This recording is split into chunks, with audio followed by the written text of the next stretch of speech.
Hi guys, so today we are talking about postnatal depression. I believe is my first one of the mental health series that I'll be doing. Naturally I am on a crappy phone camera purely because my camera's not working too well on the computer and this needed to be done in time for me to edit and make it. So anyways, so we have the comfort of chilling out with the cat. So anyway, postnatal depression, it's a very taboo subject which people really need to speak out a bit more because it's more common than people think it is. I had my oldest boy when I had just turned 17 and I suffered chronically with postnatal depression that I almost did something that I would severely regret. Now thankfully I had the willpower to stop that, otherwise my boy wouldn't be here today. But he's happy, healthy, almost 14, so he's a typical teenage boy, always on their phones, which ironically enough is what I'm doing right now, and most of you are probably doing yourselves, so yay. But postnatal depression, it's not as simple as people think it is. It's a lot more taboo than people would like to think it is, because people say, oh yeah, postnatal depression, it's sadness, you've just had a baby, you're having all your hormone rages, but that's not it at all. It can get very dangerous, and I'm not saying I agree with it at all. Never agree with anyone harming their babies ever, but where I've been on the edge of that one, I understand how it gets to that point. And these women do need help. And if there's anyone suffering postnatal depression watching this video today, you need to go for help. Seriously, talk it out, go for help, because you don't want to be doing something you regret. And it is really, really hard. You've just carried a baby for 9 months, your hormones are raging all over the shop, and you've now just got this human being you need to look after that is completely reliant on you. And then you have lack of sleep added into the mix. There'll be times where you don't wash or shower for days on end because of you just got this little life keeping you awake, and all you want to do is sit there and cry. Now people look down their noses at these kind of things because they're just like, it's your baby, you're supposed to love it, you're supposed to cherish it, you're supposed to do everything for it. True, but unfortunately the hormones can taint that. They can make you think that your baby hates you. They can make you think that you're a terrible mother. It completely takes away the fairy tale story of having a baby. No one warns you of these things. They just say, you're becoming a mum, you're having your baby, it's the best time of your life. But for a lot of us who suffer with postnatal depression, that is not the case. I mean, don't get us wrong, we do treasure, and our children are our lives, and we treasure them with all our hearts. We try the best we can. But these things happen and they can't be stopped. If your hormones get too much for you mentally, you can't stop it. The only thing you can do really is go for help. I know of some mothers who have had the most awful thoughts. I am one included, but had the most awful thoughts of what to do to their baby just to stop them crying.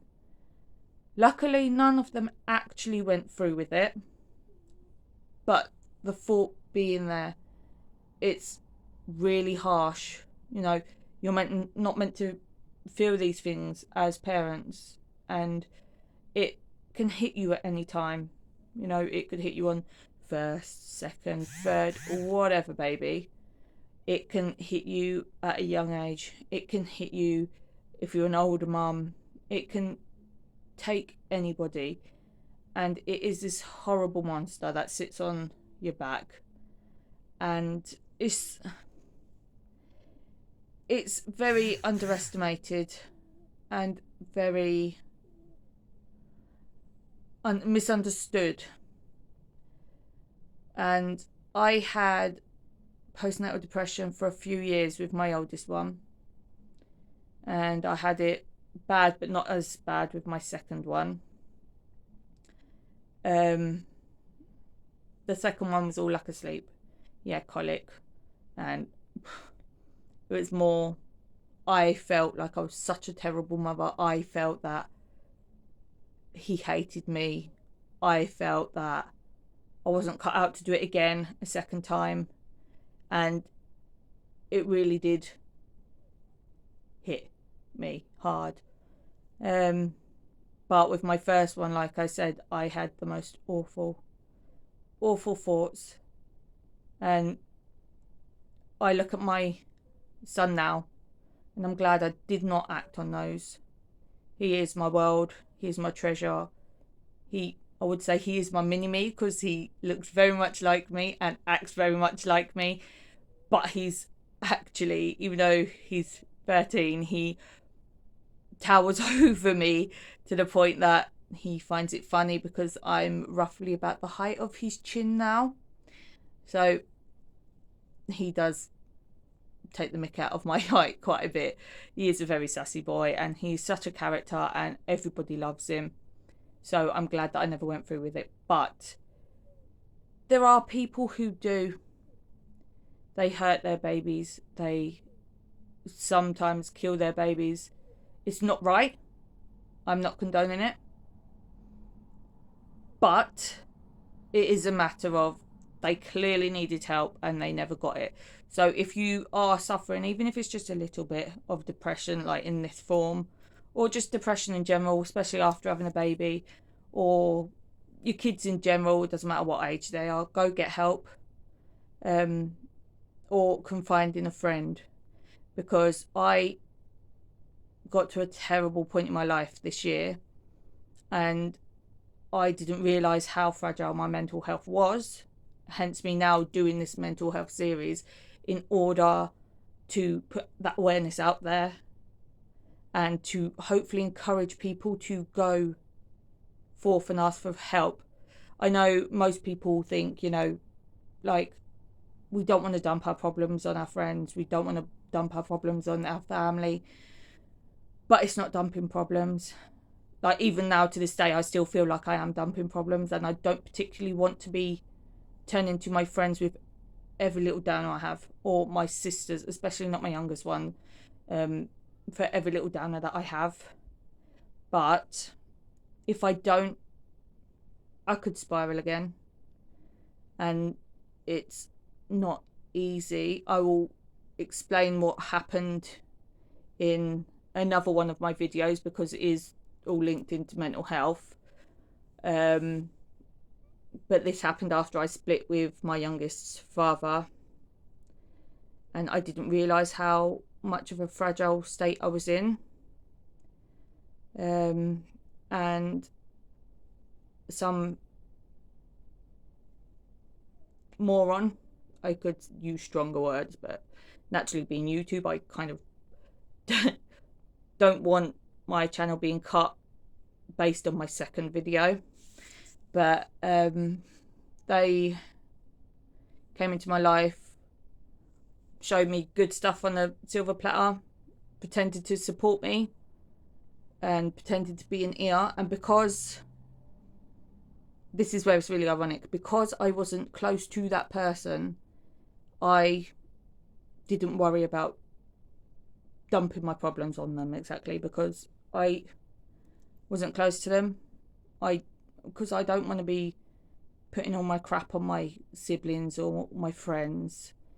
But that just made it so much worse. It went so bad. It was ridiculous. So now I've sworn that I will turn to family and friends before anybody else, because people from outside your circle who you do not know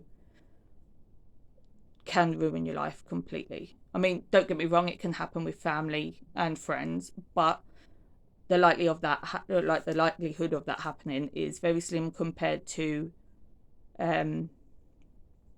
some random person who comes into your life.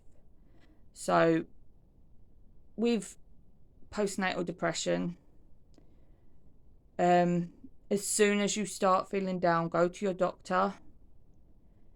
If they offer you antidepressants, try them. Just try them. If they don't work, then you've tried. Maybe they could try something else. Maybe they can set you for counselling, because talking does help. It takes the weight off of your shoulder, and the whole saying sharing is caring really is true, and it is a matter of a problem shared is a problem halved. I know these are really like cliche things to say, and even I don't like hearing these things, especially because I don't even take my own advice, which is shocking. Well, it's not shocking because no one takes their own advice, but I've started working on myself in order to start building my life again and trying to get me to the place I need to be mentally in order to carry on, because it is hard. It is tiring. I'm just so tired all the time, and it does take a toll on your physical as well as your mental and your emotional health. And no one wants you to turn into a hermit, like staying indoors and not going out. So even when you feel like you don't want to go out or you don't want to get out of bed, that's okay. But there are times when you will need to force yourself, because you will feel so much better for it. And, you know, even just dragging yourself out of bed, you know, just chucking on some joggers and a t-shirt, go sit in the garden, it's better than nothing. And I did have a bunch of notes actually that I wanted to add into this video, so I might actually have to add those later. But yeah, I was hoping winging it would be more natural, because it would just word vomit coming out. But it's also the point where I've even forgotten half the things I want to say, which really isn't good.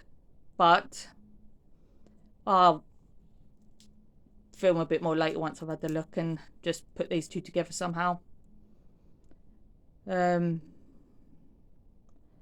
So yeah, any mums out there, young, old, whatever children you have, amount of children you have, talk to each other. Support groups, play groups, and can't really think of anything else, but talking to your friends, especially your best friends, is the best therapy. Especially if they're honest friends who actually tell you as it is, even if they have to be like, shut up, you're talking crap, you listen to me, this is how it is. Take it. Don't be offended. Take it. They don't mean it to be horrible to you. Because I have this one friend I turn to, and she can be brutal. She's brutally honest. But I wouldn't have her any other way. Anybody else, I'd probably get offended, but she can tell me what she wants. You know, she can say all sorts to me, and I take it because I know it's true. So try not to be in denial about it, because being in denial is what will keep you in that dark cave. You need to come out of that cave. Speak to any medical professional, family, friends. Just, you will feel better, I promise you. But I'm going to leave it at that for now. I might just like add on later anymore if I remember, or I need to check my tablet actually to go through my notes. So clearly I'm not entirely cut out for this YouTube thing because I'm so unorganized.